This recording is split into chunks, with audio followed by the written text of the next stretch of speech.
Welcome friends, welcome back to the kitchen, welcome back to Sunday morning and the old cookbook show. Today we're going to do a recipe out of this old cookbook. This is a cookbook sent in by a viewer, thank you very much. I love getting these. I pulled this off the shelf today. I'm doing some ribs and I thought I'd like to really have a side dish.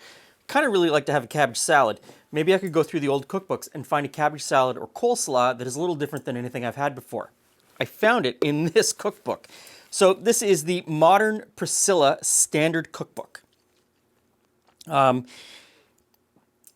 Methods of preparing and cooking over 1,000 appetizing dishes. Published in 1929 by the Modern Priscilla magazine. And the Modern Priscilla magazine was a women's magazine that had, sewing patterns, needlepoint patterns, recipes, things about fashion and household management, that sort of thing. This was published by them in 1929. The magazine goes bankrupt in 1930 and disappears. So this is one of the last things that they published. And we're going to do a coleslaw. And so we start out here in a double boiler, and I'm going to put in vinegar and some butter. So I'm going to melt the butter into the vinegar.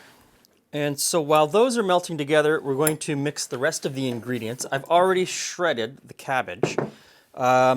And so I've got 2 eggs.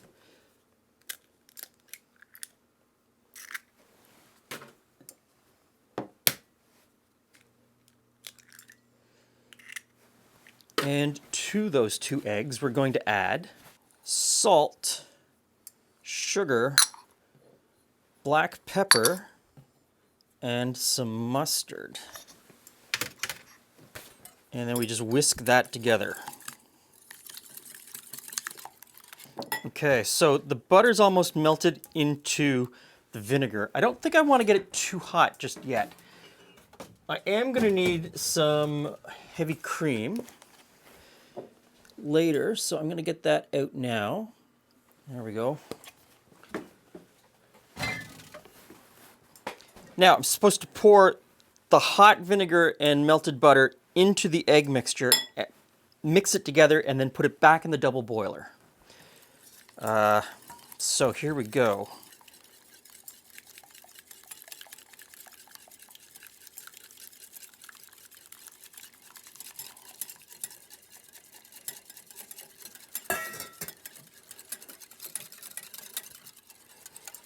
And then the whole thing goes back into the double boiler.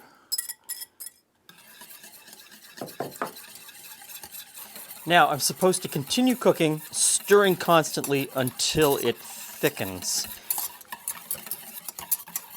No clue how long that's going to take, or how hot the double boiler should be. As much as it's called a double boiler, often you're not actually boiling the water underneath. It's just kind of a low simmer and adding a very gentle heat. So that's what I've got it on right now. It's kind of a medium-low. My stove goes to 10. I've got it on 3. I'm not sure that's very helpful to you at home. But I'll just keep stirring. The idea is that you don't want the eggs to curdle or clump. Okay, I don't know if you can see that on camera, but it has become really quite thick. And I just keep whisking it, so it is smooth, but it has thickened pretty much to the consistency of a mayonnaise, which essentially it is.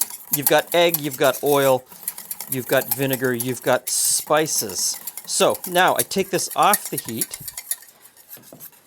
turn that off, and we whisk in the cream.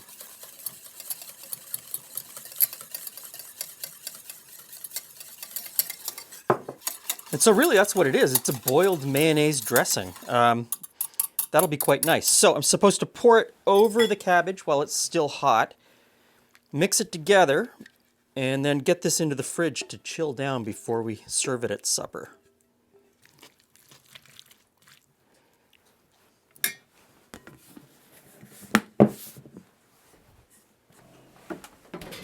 Okay, we should be chilled. I mean, it looks like coleslaw. Let's see what it tastes like. Hey, Glenn. Hey, Jules. Hey, friends.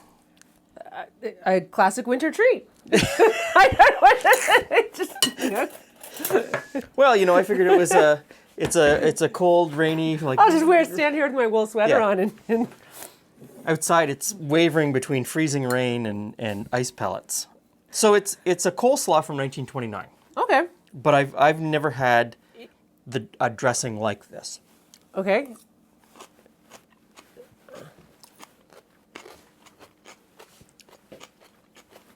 What's in it? Oh, pretty good. Touch sweet for me, maybe. Right. So Does it have like what makes it creamy? it's got cream in it at the end, Oh, okay. which really. So like it doesn't have because sometimes you make it with like a mayonnaise, right? And Oh, so here's but it doesn't have. But so I had assumed that because of the creamy texture. here's where it gets weird. It's kind of a mayonnaise.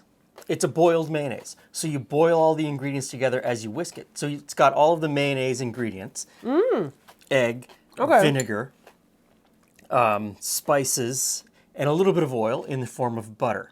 And instead of drizzling the oil in and emulsifying it, you're actually cooking it all together and whisking it at the same time. Because it's got certain mayonnaise flavors and textures, but it's not quite mayonnaise. So. No, Yeah, no, yeah. it's really cool. But I would leave out the sugar. It's got a tablespoon of sugar. I would probably, maybe not leave it out completely, but I would cut it back for myself. And I'd bump up the mustard. Mind you, it might be too tangy without it. So you have to test it out. Mm-hmm. That's an unknown. That's pretty good though. That's good. I do like a good cabbage salad. Okay, so a whole bunch of questions for you to answer down in the. Is this style of coleslaw with the cooked dressing something that your family does? This is a recipe from 1929. Do you call it coleslaw or cabbage salad? Aha! And do you differentiate between what you call coleslaw and what you call cabbage salad? What are you trying to think- start like the? Well, but I think between the two of us, we use it interchangeably. If it's got cabbage and some kind of dressing on it, it could be cabbage salad or coleslaw, and we'll call it the same thing in the same sentence. You know what you're getting. Yeah. It's interesting because if I was going to, argue my point about having to call one or the other, I would say the cabbage salad is more the mayonnaise based and the coleslaw is the More vinegary. vinegar based. Yeah. And other than that subtlety, I don't know that. I don't differentiate. I don't, It could be either way. So It's a cookie, it's a biscuit. there's no onion in this. It could stand with maybe a little green onion. I would hide some carrot in there because I like carrots in my cabbage salad / coleslaw. Some people like raisins. No. Glenn does not. Okay. So I think this is a great recipe and it's going to go fantastic with the ribs I've got in the oven. Oh, Thanks for stopping by. We'll see you again soon.